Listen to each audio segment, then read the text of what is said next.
Bonjour tout le monde. C'est une joie de vous voir et de voir aussi des nouvelles têtes. Bienvenue à ceux qui sont là pour la première fois. Vous êtes les bienvenus et vous êtes invités à venir aussi tous les dimanches si ça vous tente. En tout cas, pour nous, c'est une joie de vous recevoir. Et voilà. Ici, on essaie de grandir ensemble. On essaie de se supporter les uns les autres, dans les deux sens du terme. Et voilà. Alors, aujourd'hui, je voulais parler de quelque chose dont on se pose toujours la question, alors que normalement, on ne devrait pas vraiment se poser cette question, mais on devrait juste vivre. Et la question qui se pose, c'est comment grandir en Christ? Comment grandir dans la sainteté? Et pour ça, j'ai deux questions qui me venaient comme ça au moment où j'ai préparé. La première, c'est pourquoi un animal, dès sa naissance, arrive à marcher? Il sort du ventre et il se lève. Et pourquoi l'humain, il ne peut pas sortir et se lever? Pareil, pourquoi une plante prend du temps pour grandir? Pourquoi une plante pousse tout doucement? Et pourtant, elle arrive à donner des fleurs, donner des fruits. Et une plante suit ce qui se trouve à côté de lui. C'est-à-dire que si je plante une vigne, par exemple là, il va suivre ce qui se trouve à côté de lui, en fait. Pourquoi je dis tout ça? Parce que je ne sais pas si vous l'avez vécu, mais plus nous restons avec quelqu'un, plus nous devenons à peu près comme cette personne. Vous connaissez tous ce dicton qui dit « Dis-moi qui tu fréquentes et je te dirai qui tu es ». Donc, ma question c'est pourquoi alors est-ce qu'on reste avec cette personne? Pourquoi on reste à côté de cette personne? Sûrement parce qu'il y a quelque chose qui nous attire chez lui, chez elle. Il est beau, elle est belle, il est riche, il est influent, il est célèbre, c'est un bon leader, donc je le suis. Il me fait rire, il m'attire, elle m'attire. Et c'est fou parce que ces choses viennent très naturellement dans notre vie. Et lorsqu'on fréquente ces personnes-là, les choses qu'ils ont deviennent nos caractères. Par exemple, avec nos enfants à la maison, on leur apprend des morceaux, on leur fait écouter des morceaux, et dès qu'ils sortent de la maison, ils vont avec leurs amis, ils reviennent de là-bas et « Vous avez appris ça où ?» Et l'image encore plus simple que ça, c'est le mariage. Beaucoup d'hommes se disent « Oh, je ne suis plus moi-même depuis que je suis marié avec cette femme. » Et des femmes qui disent « Mais avant moi, je ne disais jamais ça. C'est mon mari qui parle comme ça. » Vous voyez? Donc, c'est aussi la même chose avec les choses que nous aimons. Par exemple, si nous aimons faire de la moto, nous allons parler de moto à tout le monde autour de nous. Ouais, tu sais, 125 cc, Villebrequin, l'autre personne, il n'en sait rien. Il ne sait pas du tout de quoi tu parles. Et ça peut être n'importe quoi. Ça peut être la santé. Tu vas parler de diète à tout le monde. Il faut que tu suives une régime diététique, je sais pas. Les repas, il faut que ça change et tout ça. Médicaments, sport. À chaque fois, tu vas parler de ça à quelqu'un. Ça peut être la musique, ça peut être l'aviation, ça peut être la théologie. Parce qu'en réalité, nous devenons semblables aux choses que nous adorons le plus. En réalité, nous devenons semblables aux choses que nous fréquentons le plus. Et il y a un théologien qui a dit quelque chose que j'aime beaucoup. Il a dit il y a plus de grâce en Christ qu'il n'y a de péché en nous. Et je vais commencer par là. Il y a plus de grâce en Christ qu'il n'y a plus de péché en nous. En d'autres termes, là où le péché abonde, la grâce surabonde. Vous savez, à l'époque de la Réforme, dans le catholicisme romain, la croissance dans la sainteté était essentiellement vue comme un changement d'habitude et de comportement. On essaie de changer tout ce qui se passe à l'extérieur. Donc, changer le comportement était plus important pour eux, mais pour les réformateurs, ça ne servait à rien d'essayer de changer ce qui se passe à l'extérieur. Parce que l'extérieur, c'est uniquement le comportement. Et en fait, on n'y arrive même pas. On n'y arrive pas, et même si on y arrive, on va cultiver finalement de l'hypocrisie. Et pourtant, ce qu'il faut, c'est pas changer le comportement, c'est le changement intérieur qu'on parle tous les dimanches, de dimanche en dimanche. C'est le changement du cœur, changement de ce cœur dur qui doit se transformer en cœur de chair. Donc le cœur doit se tourner, le cœur doit changer. Mais ça, c'est pas nous, c'est pas notre force, c'est pas nous qui le faisons.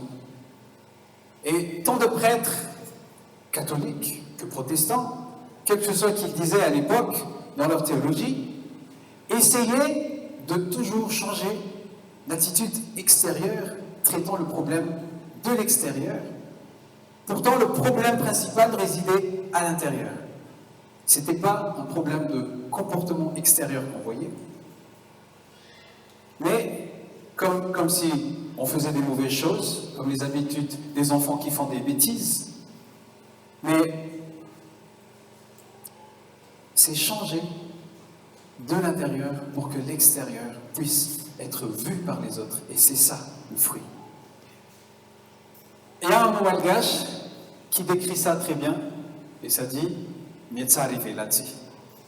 Vous savez, le Mietsa Rivelati, ça veut dire que dans la culture malgache, il y avait les, comment on appelle les tsi là, en français? Nattes. Les nattes, soit on les mettait par terre avant de manger, soit il y en avait sur les murs, pour faire de la déco, donc comme ça. Vous savez là, comme ça. Là.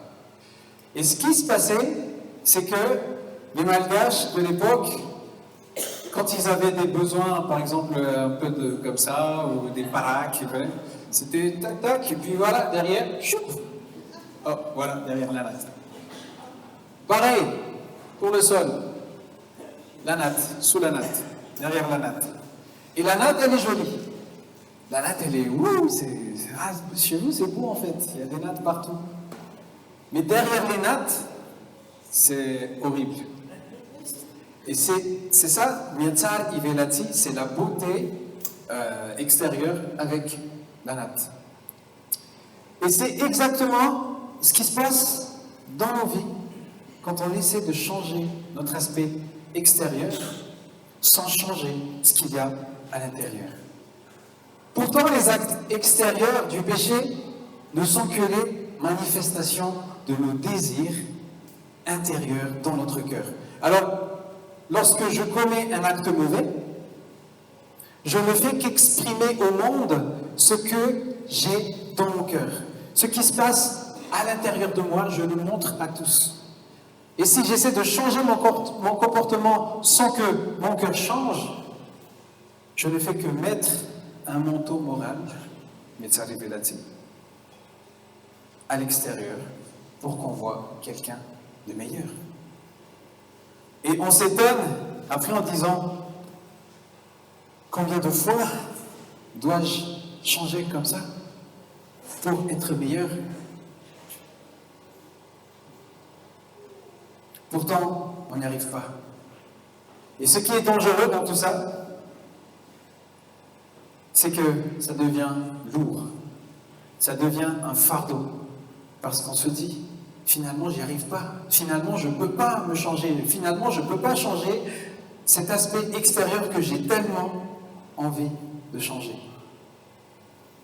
Et là, nous allons croire que nous grandissons dans la sainteté, alors que non, on ne grandit pas. Nous croyons qu'en changeant nos comportements, nous grandissons. On croit qu'on s'améliore, alors que notre cœur reste inchangé. Et un théologien qui s'appelle Sibbes, en anglais, en français je pense que c'est Sibbes, il a dit, lorsqu'on est poussé vers les devoirs, donc tout ce qui est extérieur, par une mauvaise motivation, et non par une nouvelle nature, donc le changement du cœur, cela ne vient pas de l'Esprit Saint. Car la liberté de l'Esprit, c'est lorsque les actions jaillissent naturellement. Naturellement, donc c'est authentique, sans autre motif. Et un enfant n'a besoin d'aucun autre motif pour plaire à son père. J'explique.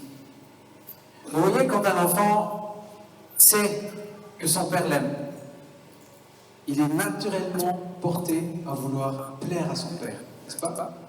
Je vois mon fils qui sait que je l'aime, et du coup, il fait tout son possible pour attirer mon attention. Papa, oh, regarde, je veux. Il fait tout ça, il fait tout un tralala pour attirer son père. Et ça, c'est naturel. Mais si le père est abusif ou dur, toutes sortes de motivations tordues peuvent apparaître. Dans 1 Jean, désolé, j'ai oublié de te donner les versets, complètement. 1 Jean, chapitre 4, verset 19. Nous aimons parce qu'il nous a aimés en premier. Et frères et sœurs, prêcher l'évangile, c'est faire connaître l'amour de Dieu, tout simplement, pour que le peuple dise, les gens autour disent, j'aime un Dieu comme ça, naturellement, non pas en forçant les gens. Pas pour impressionner ce Père, mais pour gagner son cœur. Et dans Romains 1, Paul parle de ce que Dieu livre à leur désir mauvais. Et il dit au verset 31, Romains chapitre 1, verset 31, dépourvu d'intelligence. Donc, voilà, ouais, vas-y, c'est ça. De loyauté, d'affection naturelle, de miséricorde. C'est-à-dire que cette affection naturelle, ce mot, dans d'autres versions, c'est sans cœur. Ça veut dire, c'est une personne qui est insensible. C'est un cœur froid. C'est un cœur qui ne peut rien ressentir. Mais moi, ma question aujourd'hui, c'est, est-ce que ça vous est déjà arrivé de pleurer pour vos péchés? De dire, ah Seigneur, je suis horrible. Seigneur, c'est ce que je viens de faire. Je déteste, mais je continue à le faire. Est-ce que ça vous est déjà arrivé de réaliser que ce péché ne peut pas être enlevé de vous-même?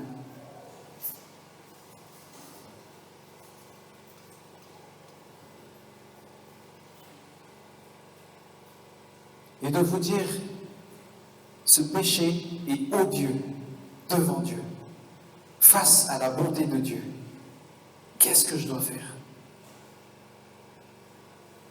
Et que vous avez un dégoût profond pour ce péché que vous avez en vous. Est-ce que ça vous est déjà arrivé?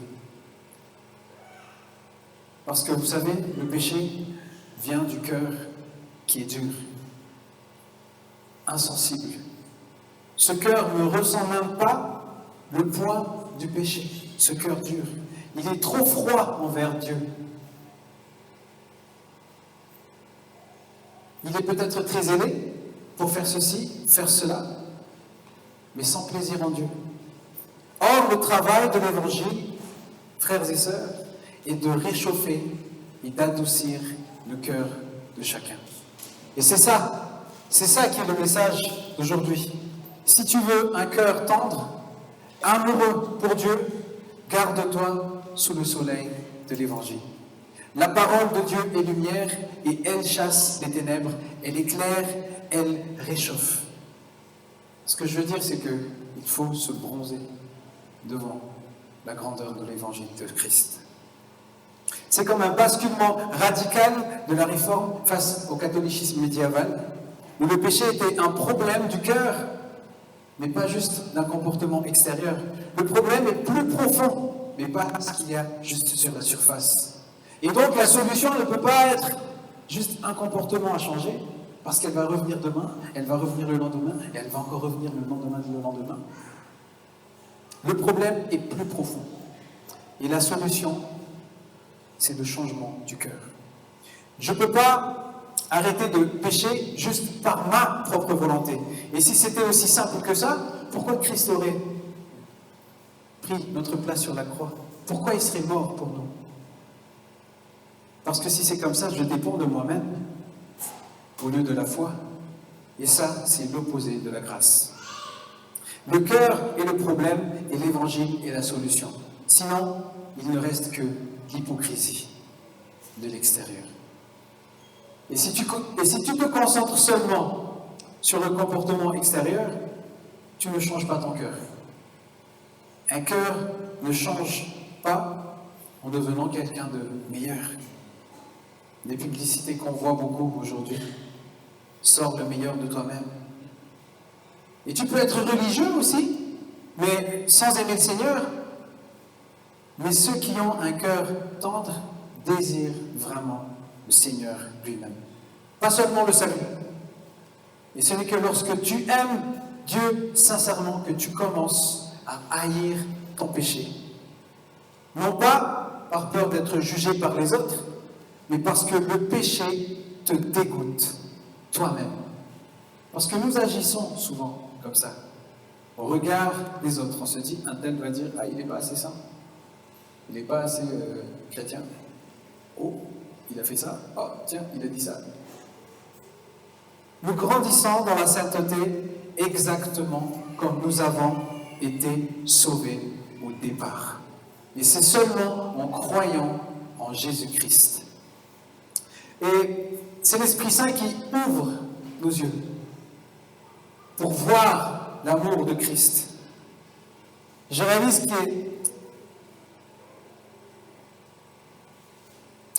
Dieu n'est pas celui qui est un juge, un monstre, qui veut tuer, qui veut massacrer, qui veut juste, voilà, qui est méchant, mais que c'est un Dieu bon. Et mon cœur, il l'a gagné, et c'est ainsi que je suis sauvé. Et c'est aussi ainsi que je continue à grandir en découvrant encore et encore, de jour en jour, son amour. Et si vous voulez grandir aujourd'hui en tant que croyant, le secret de la sanctification, c'est dans 2 Corinthiens, chapitre 3, verset 18, qui dit « Nous tous,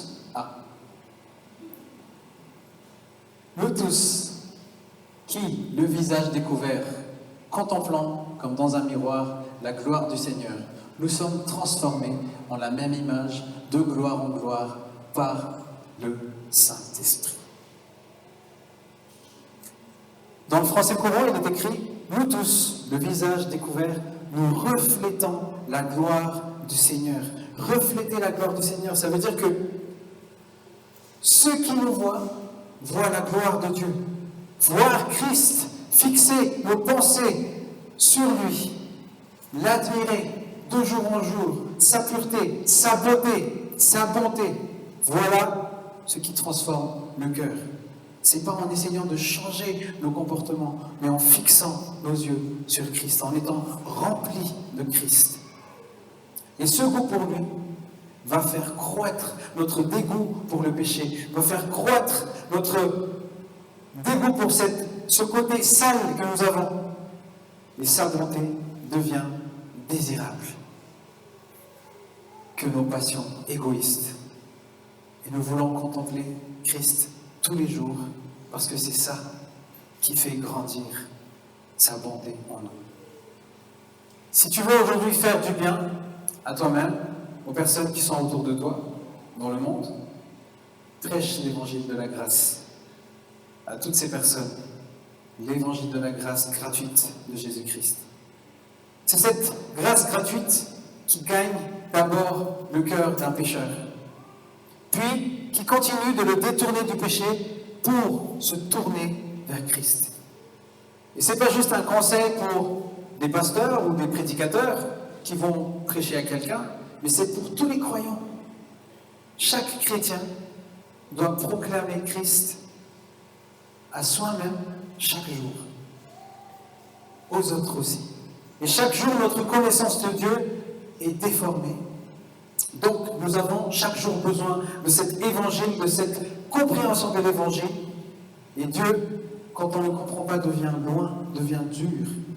Et nous voulons commencer à fuir. Alors, chaque matin, mes frères et sœurs, quand vous vous levez, prêchez-vous à vous-même l'évangile.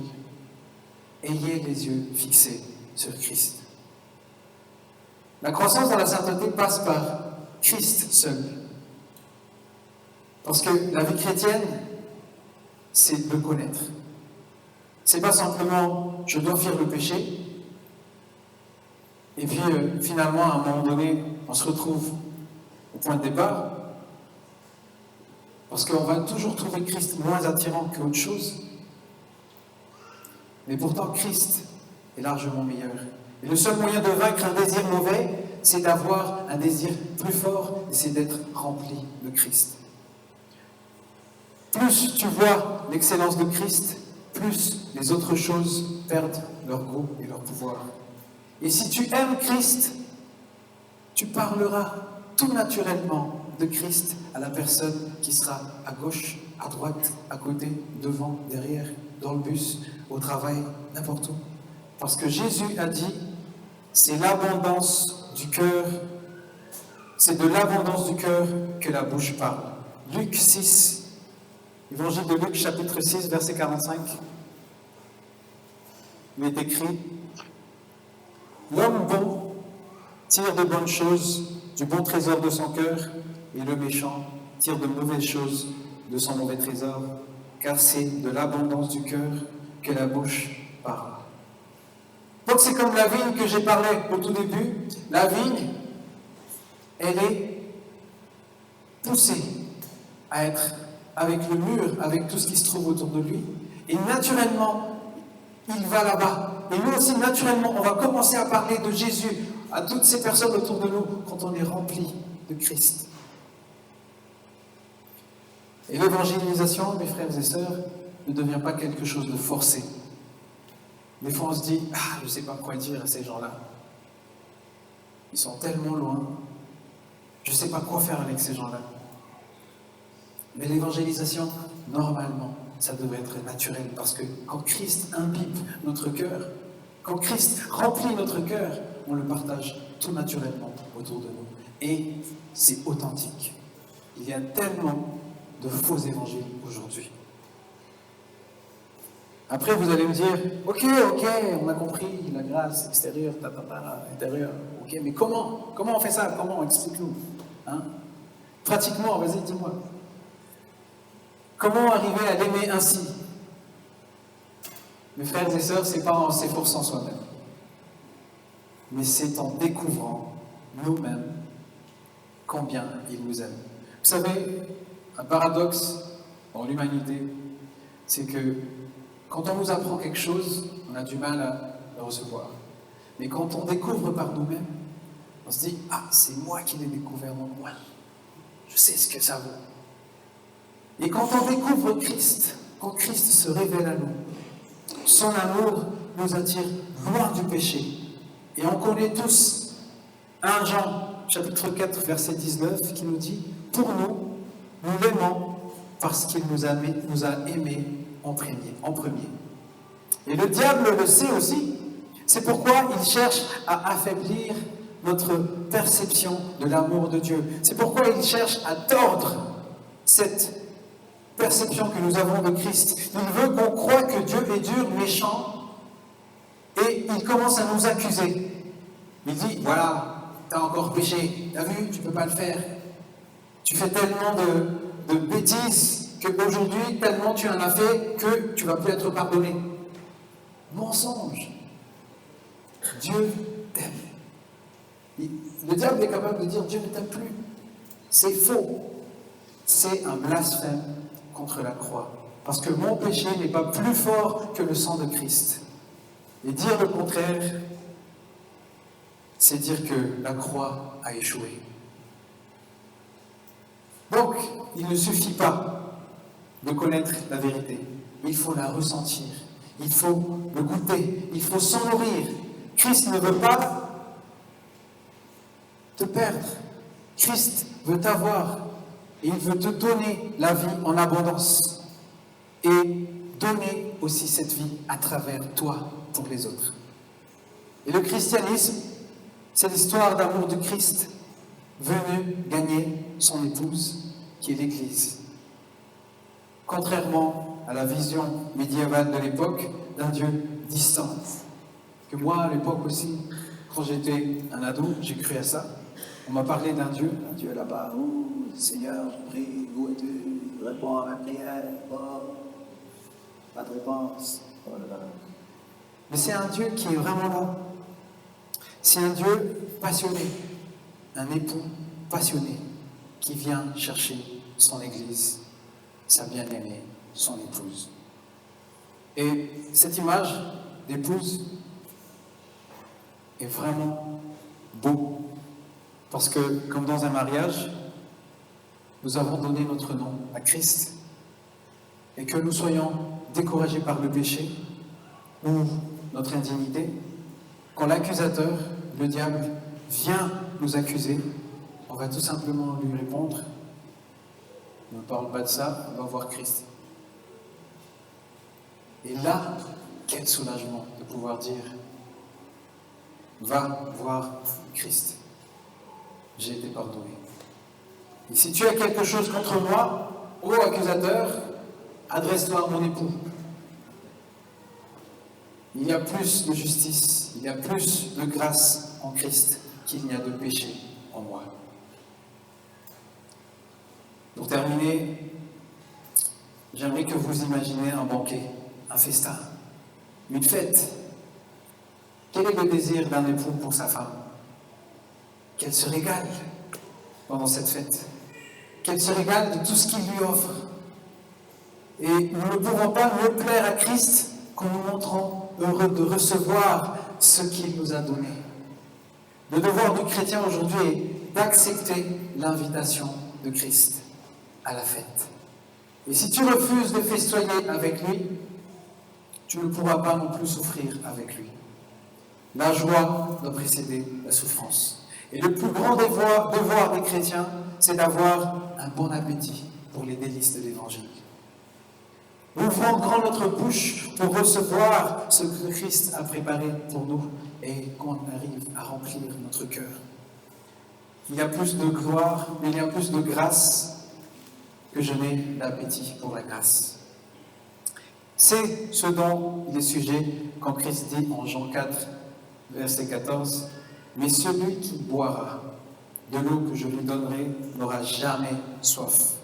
Et l'eau que je lui donnerai deviendra en lui une source d'eau qui jaillira jusque dans la vie éternelle. » Frères et sœurs, notre activisme chrétien peut devenir une façade, un packaging qui cache la saleté. On peut paraître chrétien devant tout le monde en utilisant Christ comme un message à transmettre, un panneau à dire « Oh, Christ est là dans ma vie », sans en jouir soi-même de cette vérité. Mais la vraie réforme commence dans le cœur, dans l'amour pour Christ. Et c'est la proclamation de la grâce gratuite de Dieu en Christ qui est le moteur. Alors si aujourd'hui, si vous voulez faire du bien pour vous-même, pour les personnes autour de vous, prêchez l'évangile gratuite de Dieu en Jésus-Christ. Amen.